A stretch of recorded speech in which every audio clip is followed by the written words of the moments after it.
You've been in the Marvel animation game from way back, like Black Panther, right? Like those back in the day on BET. Yes, actually, I worked Yeah. on it. Yes. You've done your book. I'm a big Black Panther on BET fan. I love that We series. just launched our own Black Panther series this last Sunday, but I know that's not what we're here to talk about. I just that long in the game, it must be fascinating to see the culture shift. Everything's changed. What's it like to be on the inside, seeing this world just explode?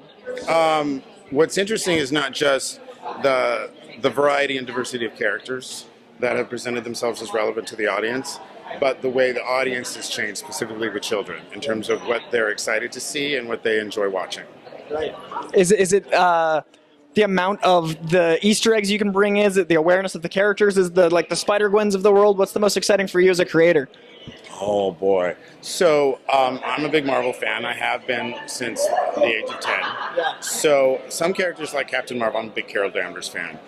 To see her in animation and have such a strong role here, that's exciting. But the newer characters like Squirrel Girl and Ms. Marvel and America Chavez, and to see how unique they are and that they represent sort of an inclusive approach to animation.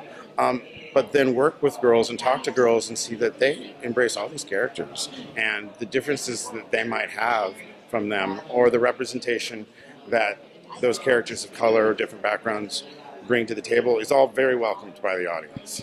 Yeah, I was just talking to Miss Marvel herself about how male audiences have had their heroes and female audiences have not been away from them. They've had them too. They love Captain America. I'm excited for men to love Captain Marvel. Is that something that drew you to this project? Is being like, look, guys, girls are great too. Yes, it's really interesting. And without getting too much in the weeds about how focus groups and conversations with kids happen over the years, there's been a quantum shift in boys back in the day, not wanting to see female superheroes.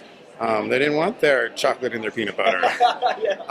And now, totally okay with it. And if there's that one boy who says, well, you know, it's a lot of female, all the other boys turn around and say, oh, girls can kick butt too. That is a complete change in the attitudes of boys over time, which has made it great, because we hope that boys love Marvel Rising too, but we truly have made it for girls. Right. And for girls, they love superheroes, and I think really the cinematic universe opened them up to the Marvel experience, and nearly half the box office is female moviegoers. And so they love the Marvel universe, but what they love is really the character stuff.